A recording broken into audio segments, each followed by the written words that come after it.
Kita akan melihat dan belajar bersama dari apa kata kebenaran firman Tuhan mengenai jaminan. Matius pasalnya yang pertama ayat 24. Maaf, ayat 23.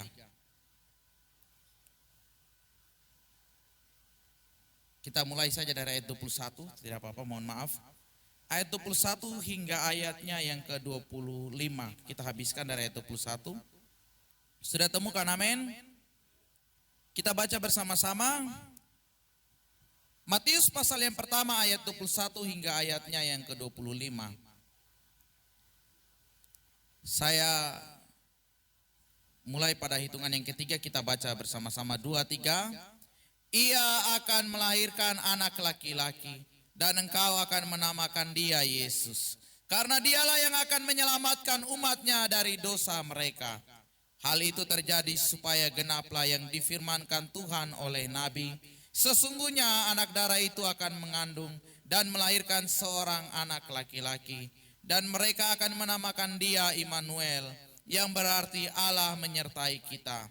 Sesudah bangun dari tidurnya, Yusuf berbuat seperti yang diperintahkan malaikat Tuhan itu kepadanya. Ia mengambil Maria sebagai istrinya, tetapi tidak bersetubuh dengan dia sampai ia melahirkan anaknya laki-laki, dan Yusuf menamakan dia Yesus. Malaikat Tuhan berjumpa, menampakkan diri kepada Yusuf dalam tidurnya, dan berkata bahwa anak yang dikandung oleh Maria itu adalah dari Roh Kudus. Dan ketika ia lahir, engkau harus menamakan dia Yesus. Karena apa? Firman Tuhan dengan jelas katakan, dialah yang akan menyelamatkan umatnya dari dosa mereka. Bahkan dikatakan engkau harus menamakan dia Immanuel, yang artinya Allah menyertai kita. Kebenaran firman Tuhan ini sungguh luar biasa, dan di dalam pernyataan malaikat Tuhan sesungguhnya ada jaminan yang begitu berharga. Jaminan yang tidak dapat digantikan. Jaminan yang tidak dapat dibeli dengan uang. Jaminan keselamatan. Nah, Bapak Ibu, saudara-saudari yang saya kasihi dalam Yesus Kristus, kalau bicara tentang jaminan, siapa yang di sini tidak mau kalau hidupnya tidak terjamin? Setiap kita, saya percaya, ingin mengalami kehidupan yang terjamin. Banyak orang dengan berbagai macam cara. Banyak orang dengan usaha yang dilakukan. Hanya satu tujuannya, agar apa? Agar hidup mereka di dalam dunia ini ke depan itu mengalami jaminan. Kehidupan di depan itu terjamin. Salah satunya yang sudah berulang kali dari tahun 2016 saya ada di sini sampai dengan tahun ini, masih ada banyak orang-orang pencaker, ya, tahu pencaker ya, pencari kerja ya. Itu apa? Demo. Kalau apa? Kalau nama mereka itu tidak masuk dalam kuota untuk penerimaan pegawai negeri sipil, tidak tembus sebagai pegawai negeri sipil, demo. Semua ingin menjadi pegawai negeri sipil. Pengumuman disampaikan pemerintah, beramai-ramai orang untuk daftar jadi pegawai negeri sipil. Pertanyaannya sederhana, kenapa mau jadi pegawai negeri sipil? Pekerjaan cuma pegawai negeri sipil kah dalam dunia ini? Hidup hanya dari pegawai negeri sipil kah? Sehingga banyak orang yang menganggur bertahun-tahun, bahkan tidak jarang honor sampai bertahun-tahun, 50 tahun juga ada. tunggu untuk diangkat jadi pegawai negeri sipil. Pertanyaannya kenapa? Coba kita bertanya dulu, kenapa mau menjadi pegawai negeri sipil? Alasan terbesar karena apa? Ada jaminan. Betul? Gaji tetap, pensiun terjamin, masa tua terjamin. Jadi semua mau jadi pegawai negeri sipil. Karena apa? Jaminan hidup di depan sudah pasti. Tidak beresiko. Tidak seperti pengusaha, penjual di pasar, mas-mas sayur yang jual sayur pakai motor. Padahal kalau kita selidik-selidik ya, mas-mas sayur itu dong punya rumah lebih bagus-bagus di SP sana ya. Mereka bergelimpang dengan tanah dan harta di sana. Mungkin bisa lebih daripada pegawai negeri sipil. Pengusaha-pengusaha ya, penghasilannya lebih besar mungkin dari pegawai negeri sipil. Tapi mengapa banyak orang tidak mau mengambil resiko? Karena apa? Karena jaminannya itu tidak ada di hari depan. Karena apa? Kalau masuk pegawai negeri sipil, jaminannya itu mantap. Ya. Hari tua terjamin. Bahkan sampai meninggal pun pensiunnya masih ada. Betul ya Nenek Lalep? Ya. Saya dengar almarhum ya, iya walaupun sedikit tetap ada ya. Ya. Karena apa? Ada jaminan, makanya semua mau masuk beramai-ramai pegawai negeri sipil. Nah, jaminan hidup itu penting. Ini juga mungkin yang menjadi alasan. Waktu pertama kali saya berkata bahwa Bapak, saya mau masuk sekolah pendeta. Aduh anak.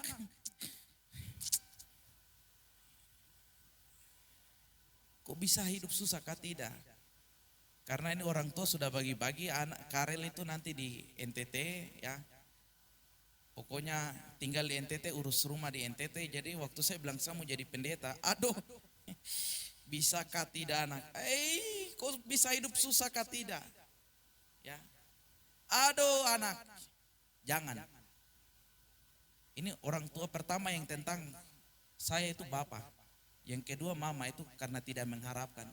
Walaupun setuju ada anak yang hamba Tuhan, tapi aduh kenapa Karel ya? Coba yang lain kah? Karena tahu aduh Karel nanti kok tidak bisa hidup susah, kok gaya ini begini, mending kau pergi sekolah dokter sana. Ya. Dokter yang tolong kau, bantu kau sampai kau punya kaki itu bisa kuat sehat ya. Kasih obat baru kau bisa, jadi kau pergi sekolah dokter. Nanti kalau kau sekolah dokter itu orang datang pasien kok cuma tulis-tulis, lihat saja uang masuk banyak. Ya memang faktanya begitu, ada jaminan. Hal ini juga lah yang membuat ketika saya sudah bersungguh-sungguh mengambil komitmen untuk sekolah pendeta, saya ingat kalau liburan, waktu saya bilang saya mau ke NTT, pulang libur di NTT, tidak mau kembali ke Papua, Bapak bilang bagus anak. Kok ke NTT, Bapak ambil kredit untuk buat kau punya rumah kos.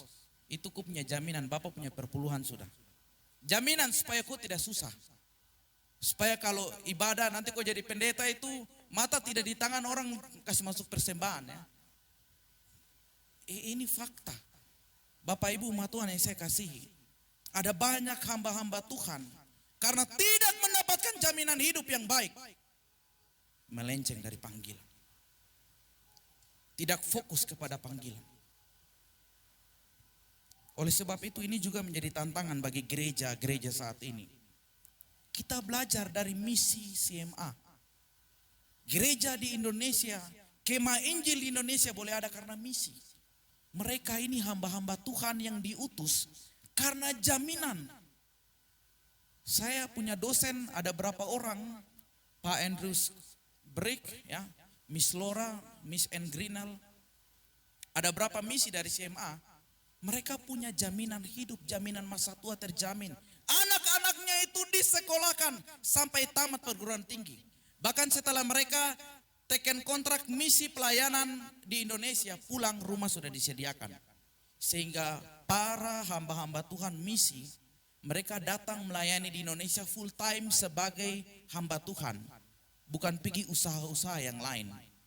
Ya.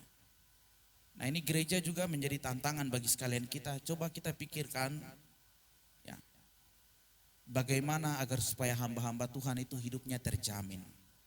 Saya melayani di tempat ini jujur, ya, saya tidak takut. Kalau sudah selesai saya pulang kampung, pulang ke NTT. Orang tua sudah kasih bantuan jaminan. Ya. Tambah lagi saya sudah pikir-pikir buat jaminan untuk anak-anak dengan menabung di BNI Simponi. BNI Simponi itu adalah tabungan untuk nanti masa tua. Saya berpikir untuk jaminan hidup ke depan karena ini penting. Nah, Bapak Ibu umat Tuhan yang saya kasih, kita di dalam tempat ini sebagai anak-anak Tuhan, kita juga pasti pikirkan yang baik di depan untuk mendapatkan jaminan, betul? Amin. Siapa yang tidak ingin hidupnya terjamin? Jaminan hidup itu diperlukan. Jaminan untuk masa depan itu harus kita miliki. Dan itu menjadi kerinduan kita ke depan. Dan firman Tuhan katakan, waktu Yesus lahir, firman Tuhan dengan jelas, ayat 21, bahwa ketika dia lahir engkau harus menamakan dia Yesus, karena dialah yang akan menyelamatkan umatnya dari dosa. Ada jaminan kepastian keselamatan ketika Yesus lahir. Roma pasal 8 ayat 33 sampai 35 dikatakan bahwa siapakah yang akan menggugat orang-orang pilihan Allah? Allah yang akan membenarkan mereka? Siapakah yang akan menghukum mereka? Kristus Yesus yang telah mati, bahkan lebih lagi yang telah bangkit dan yang juga duduk di sebelah kanan Allah, yang malah menjadi pembela bagi kita. Siapakah yang akan memisahkan kita dari kasih Kristus? Penindasan atau kesesakan atau penganiayaan atau kelaparan atau ketelanjangan atau bahaya atau pedang? Jaminan kita tidak terpisahkan dari kasih Tuhan kita Yesus Kristus. Jaminan keselamatan itu tersedia ketika Yesus hadir di dalam dunia ini. Dalam Matius pasal 1 ayat 21, kata menyelamatkan yang dimaksud dari ayat ini dari kata zozo, yang juga berarti ada keamanan, ada kesehatan, menyelamatkan dari bahaya dan kehancuran. Serta kata ini begitu luar biasa, mengandung makna adanya kesembuhan dan pemulihan. Jadi ketika Yesus hadir, bukan jaminan untuk kita menggapai sorga, bukan jaminan untuk hidup yang kekal saja, tapi ada jaminan kesehatan, ada jaminan terluput dari bahaya, ada jaminan kesembuhan, ada jaminan pemulihan akan hidup di dalam Yesus Kristus. Pertanyaan sederhananya selanjutnya yang perlu kita tanyakan, bagaimana untuk kita dapat diselamatkan? Kalau Yesus hadir sudah memberikan jaminan, terus bagaimana caranya? Apa yang harus kita perbuat? Atau bagaimana sikap kita?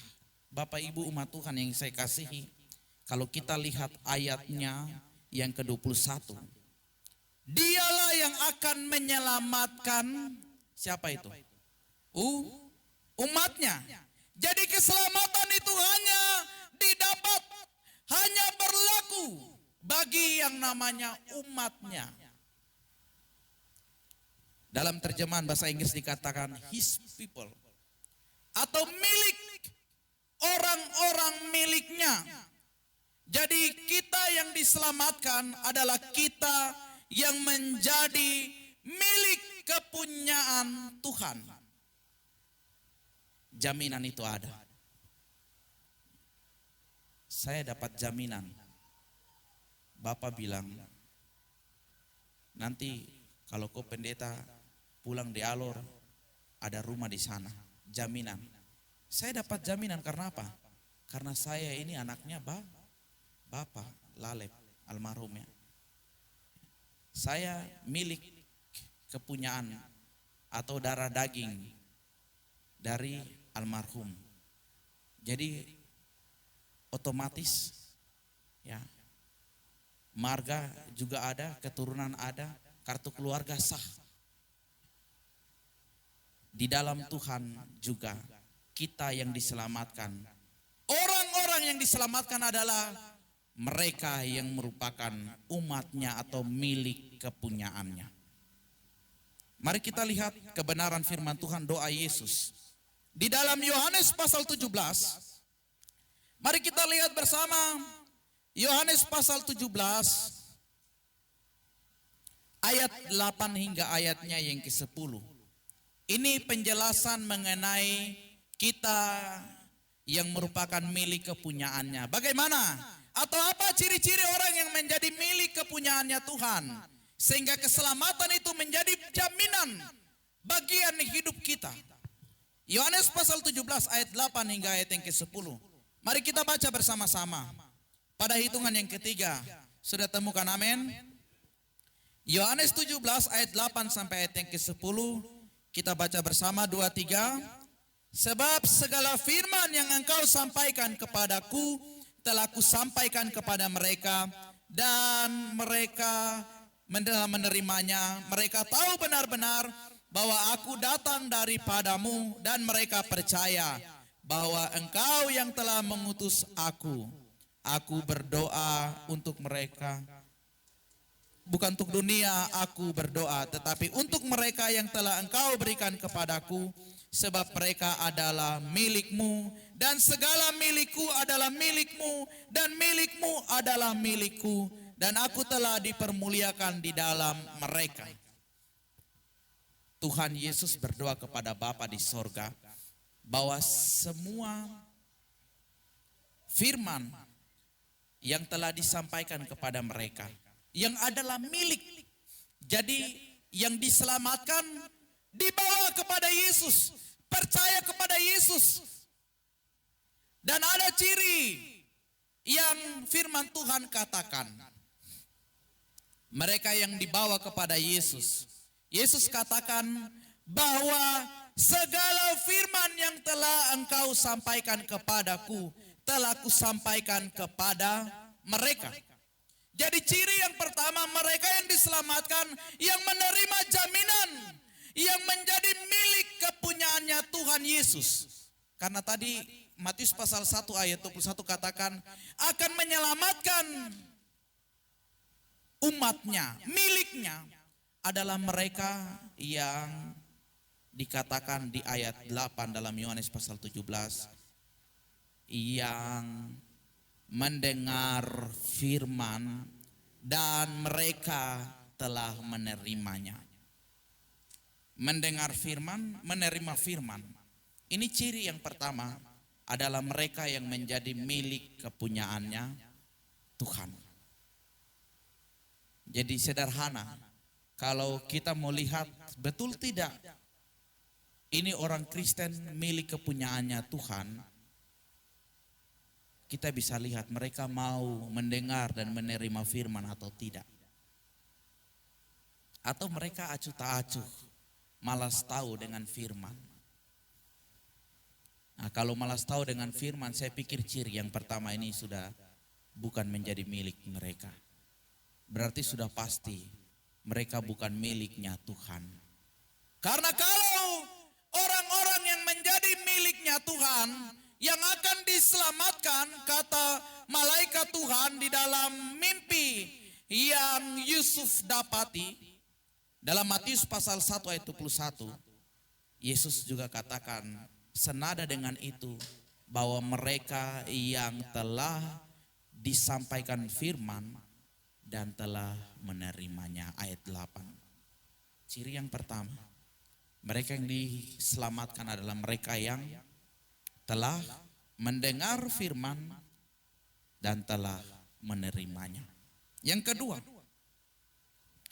ayat yang kedua, ayat 9, minta maaf. Masih di ayat yang ke-8. Mereka tahu benar-benar bahwa aku datang daripadamu dan mereka percaya bahwa engkau yang telah mengutus aku. Mereka tahu benar-benar aku datang daripadamu dan percaya. Garis bawahi tahu benar-benar, mengetahui sepenuhnya, mengenal sepenuhnya tentang pribadi Yesus. Dan telah menjadi percaya, itulah yang diselamatkan. Oleh sebab itu selalu saya tekankan kalau kenal Yesus dengan lengkap. Jangan kenal Yesus Desember dengan Paskah saja. Jangan kenal Yesus waktu hari-hari raya besar saja. Jangan kenal Yesus waktu ibadah-ibadah penting saja. Kenal Yesus itu harus setiap hari dan lengkap. Utuh. Perjalanan Yesus itu harus diketahui. Pemahaman kita tentang apa yang Yesus katakan itu harus dengan jelas kita mengerti. Anak-anak bimbingan yang saya layani sebelum dibaptis, selalu saya ingatkan ada tugas. Kalau yang nanti mau dibaptis tetap saya akan kasih tugas. Baca kitab Injil antara Matius, Markus, Lukas dan Yohanes. Tapi saya sarankan Matius karena itu yang paling cukup lengkap baik, 28 pasal. Kalau yang lain pasalnya agak sedikit kurang. Kalau Matius cukup baik. Kenal Yesus, perjalanan Yesus dengan lengkap. Dan pakai metode 5W+H. Siapa Yesus? Apa yang ia katakan? Mengapa ia berbuat demikian? Kapan dan bagaimana? Serta di mana? 5W+H untuk kita kenal Yesus dengan baik. Karena firman Tuhan katakan bahwa mereka yang tahu benar-benar bahwa aku datang daripadamu dan mereka percaya engkau yang telah mengutus aku. Itulah yang dikatakan menjadi miliknya Tuhan. Miliknya Yesus dan akan diselamatkan. Ciri yang kedua, selain sudah mendengar firman, menerima firman, tapi juga harus tahu benar-benar siapa yang dipercaya. Jangan asal bunyi.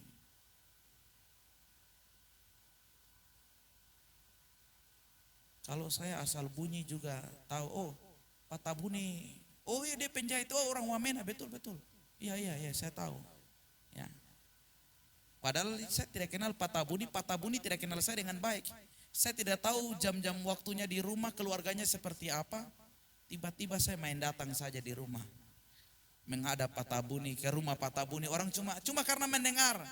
Tapi tidak tahu benar-benar, tidak kenal dengan baik. Datang, Bapak Ruth. Saya datang ke rumah langsung. Bapak Ruth, betul kok anak yang nama Ruth ya. Bapak aduh kok penjahit di pasar luar biasa. Aduh Bapak saya ini begini. Bapak Ruth lah ini siapa ya. Datang. Tidak tahu, tidak kenal. Saya juga tidak kenal dia. Cuma tahu nama, tiba-tiba kayak so akrab, so kenal. Siapa dia? Bapak Ibu umat Tuhan baca firman Tuhan. Matius pasalnya yang ke-7. Jangan sampai nanti kelak Tuhan bilang aku tidak mengenal engkau. Nyala daripadaku. Hai kamu sekalian pembuat kejahatan. Tuhan Yesus katakan aku tidak mengenal engkau karena apa? Karena kita tidak tahu benar-benar. Tidak mengenal siapa Yesus. Ini bahaya. Ini masalah. Saya harap jemaat Kairos kita di tempat ini kenal Yesus dengan baik. Tahu Yesus dengan jelas. Mengerti apa yang ia inginkan. Dan pahami tentang semua pengajarannya. Sehingga kita ada ciri bahwa benar kita adalah milik kepunyaannya. Bukan karena hanya percaya saja. Tapi karena kita sudah mendengar firman. Kita menerima firman. dan kita tahu benar-benar sehingga ada timbul kepercayaan. Bukan percaya melompat di dalam kegelapan. Tidak tahu apa yang dia percaya, tapi ya sudah, main angkat saja. Seperti kita angkat kucing dalam karung. Ini masalah. Bapak Ibu umat Tuhan yang saya kasih dalam Yesus Kristus. Tuhan Yesus sudah datang. Tuhan Yesus sudah memberikan jaminan kepastian. Firman Tuhan dengan jelas dalam Matius pasal 1 ayat 21 katakan, ketika ia lahir, dialah yang akan menyelamatkan umatnya dari dosa. Keselamatan dari dosa sudah menjadi jaminan dan milik kita. Kalau kita adalah umatnya. Bukan umatnya. Masalah. Kalau kita bukan umatnya, berarti tidak ada jaminan kita diselamatkan dari dosa. Karena Alkitab katakan dengan jelas, hanya yang menjadi umatnya, yang menjadi milik kepunyaannya lah, yang akan diselamatkan dari dosa. Dan mereka yang adalah milik kepunyaannya, Yohanes pasal 17 ayat 8, 9 dan 10 adalah mereka yang mendengar firman, mereka yang menerima firman, mereka yang tahu benar-benar, mengenal dengan jelas siapa yang dipercayai, tahu dengan jelas siapa Yesus, sehingga keselamatan menjadi bagian milik hidupnya. Saya mengajak sekalian kita, coba kita renungkan kembali perjalanan hidup ini. Sudah berapa lama engkau menjadi orang Kristen dan percaya? Tapi sudah seberapa jauh engkau mengenal Tuhanmu? Sudah seberapa jauh engkau mengenal pribadi Yesus yang engkau percaya? Ya. Atau selama ini engkau cuma percaya Yesus lahir, Yesus sudah mati. Ini iman Desember, iman Natal, iman Paskah, ya. Iman timbul tenggelam, masalah. Dan kalau iman yang seperti begini dipastikan bahwa tidak ada keselamatan dalam hidupnya. Karena Alkitab katakan bahwa mereka yang diselamatkan itu adalah mereka yang merupakan milik kepunyaannya.